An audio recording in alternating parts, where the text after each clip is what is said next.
Bon, pour WN, alors, pareil, ce qu'on va commencer par faire, c'est calculer des premiers termes, W3, W5, histoire de se faire une petite idée de déjà ce qu'est, comment est structuré WN, parce que là c'est bizarre, il y a des KDN à l'intérieur, et puis après, se faire une idée de la limite, à partir de quoi trouver le bon encadrement qui permet d'appliquer le théorème des gendarmes.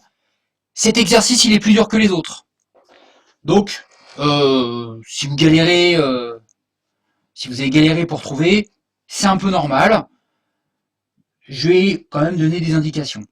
Alors déjà pour commencer, WN, sa structure, comment calculer W3, W5 euh, Donc là, vous voyez W3, on voit que à l'intérieur du sigma ne varie que le plus K, donc qui va de 1 jusqu'à 3. Alors la calculette, donc si on fait ce calcul-là, ça donne environ 0,98. Si on applique la même démarche pour calculer W5, eh bien on obtient 0,99 et quelques. Bon, bah, la conjecture qu'on peut émettre, c'est que Wn tend vers 1.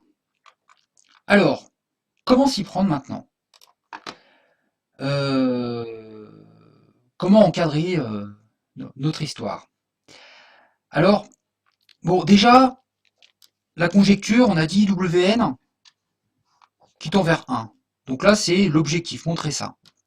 Alors pour commencer, l'encadrement qu'on va faire, euh, je ne sais pas ce que je vais mettre là, mais en tout cas, ce qui est sûr, c'est que si je mets ça, alors c'est vrai, 0 il marche, mais mon machin là, ici, là, si je veux utiliser le théorème des gendarmes, il faut que je trouve une suite dont la limite tende vers 1. Elle tend pas vers 1, hein, ça tend vers 0. Donc là, je ne vais pas pouvoir appliquer le théorème des gendarmes pour déduire que Wn il tend vers 1. Parce que là, on a un gendarme qui va vers 0, un autre qui va vers 1. Là, lui, on ne sait pas vers quoi il tend et on ne sait même pas s'il a une limite. Donc déjà, le terme de gauche dans l'encadrement qu'il va falloir qu'on anticipe ne pourra pas être 0. Même si c'est vrai. Je ne dis pas que c'est faux, que c'est positif. Je dis juste que cet encadrement ne pourra pas nous aider. D'où l'indication suivante. Alors évidemment que je vous donne si vous avez cherché. Et bien voilà. Je vous laisse regarder. Pendant ce temps, j'efface. Alors le but, c'est de montrer que que l'expression à l'intérieur du sigma, voilà, dire qu'elle est comprise entre la même chose où K est remplacé par 1 pour la partie majorée, et puis pour la partie minorée, la même chose, mais avec K qui est remplacé par N. Donc l'objectif, c'est de prouver ça. Pour atteindre cet objectif, eh bien, un moyen possible, c'est d'introduire la fonction f de x, qui est la suivante, n sur racine de n puissance 4 plus x. Alors, cette fonction f, elle dépend de x et puis elle dépend de n. Bon, mais il faut avoir en tête que, en introduisant cette fonction x, je vais supposer n fixe. Et c'est une fonction qui est paramétrée par n, mais qui sera, dont la variable sera x.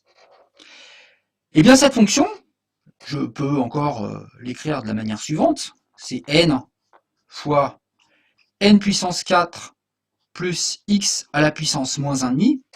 Cette fonction, je peux la dériver. Et si je la dérive, qu'est-ce que ça va me donner? Ça va me donner f' de x, qui va me donner moins 1,5 fois n puissance 4 plus x moins 3,5. Alors ça, c'est négatif. Ça, c'est positif. Bref, ma fonction f' de x, elle est négative. Ce qui induit que la fonction f est décroissante. Alors, pourquoi il est intéressant de s'intéresser au sens de variation de la fonction f? Eh bien, en fait, si on regarde l'encadrement qu'on souhaite obtenir, ben, finalement, il s'agit d'expliquer pourquoi on a f de n qui est inférieur ou égal à f de k, qui est lui-même inférieur ou égal à f de 1. Eh bien, si vous regardez, on a k qui est compris entre 1 et n, hein, on prend k égale 1, k égale 2, etc. Donc, si j'applique la décroissance de f, j'en déduis que le plus petit, il devient le plus grand, celui qu'au milieu, il bouge pas, et le plus grand, il devient le plus petit. Bref, ben vous l'avez compris, la décroissance de f, tenant compte de ce qu'on dispose, de ce qu'on a cet encadrement, va nous induire cet encadrement. Et cet encadrement, bah, à quoi il correspond? Il correspond à l'objectif visé par l'indication. Voilà, donc l'indication, ce qu'on souhaite montrer, eh bien, on vient de le montrer. Alors maintenant, l'étape suivante, c'est à quoi ça va bien nous servir cette indication. Alors je peux, à partir de cette dernière, dire la chose suivante, c'est que bah, finalement, la somme des n, des racines de n4 plus n, comme ça va être inférieur à la somme, alors à la même somme où au lieu d'avoir n, j'ai k, qui va lui-même être inférieur à la somme où au lieu d'avoir k, j'ai 1. Alors là, évidemment, il faut que je précise k allant de 1 à n. Ici, pareil. Ici, pareil. Bon. Oula, on voit rien là. Oups. Alors attendez, j'ai un petit bug. Allez mon poulet. Hop. Bon, voilà. On a à peu près ça. Alors, blablabla, qu'est-ce que je voulais dire? Je sais plus. Bon, alors, maintenant si je considère cette expression.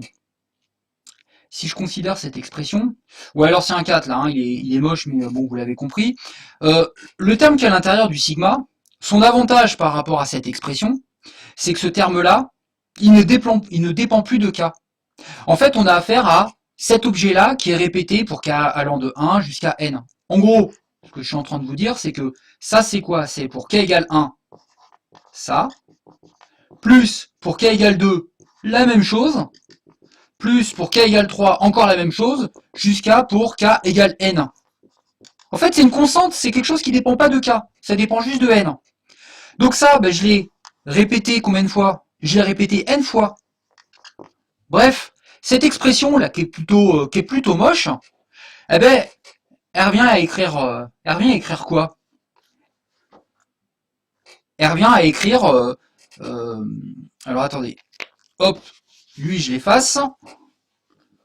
Ben ça correspond à quoi? Ça correspond à ça. Ça correspond à n fois n sur racine de n4 plus n. Bref, j'obtiens n carré sur racine de n4 plus n. Tiens, j'ai le téléphone qui sonne. Ah, c'est Madame Lagrange, je rappellerai tout à l'heure. Bon, alors, blablabla. Donc, qu'est-ce que je vais maintenant pouvoir dire? Je vais pouvoir dire que de la même manière, eh bien, j'ai mon truc où, au lieu d'avoir le n à l'intérieur, mais le 1, eh ben, ça va correspondre à quoi? Par le même raisonnement, ça va correspondre à n carré sur racine de n4 plus 1. Bon. Alors, ben, la dernière étape, là, j'ai les deux expressions de mon encadrement. Hein, ces deux expressions-là, elles sont de part et d'autre de ma suite Wn. Eh bien, ce qu'il me reste à faire, c'est à calculer la limite de ça et la limite de ça lorsque n tend vers plus l'infini. Alors, comment je fais pour calculer ces limites? Alors, regardez, je vous montre lui, là. Finalement, alors là, déjà, la mauvaise nouvelle, c'est que là, j'ai affaire à quelque chose, j'ai affaire à une forme indéterminée, plus infini sur plus infini. Alors, je factorise par le terme prépondérant. Alors ici, le terme prépondérant, c'est n puissance 4. Et donc, si je factorise par n puissance 4 et que je sors ma puissance de ma racine, eh bien, je me retrouve avec n carré sur racine de 1 sur ça. Ok? Je les barre. Bref, ça me donne 1 sur racine de 1 plus 1 sur n au cube. Bon, ça tend vers quoi? Ça tend vers 0. 1 sur racine de 1, ben le tout, ça tend vers 1. Ok? Bon, c'est une présentation qui est un petit peu plus hasardeuse, mais enfin, on arrive à ce que le membre de mon encadrement de gauche tend vers 1.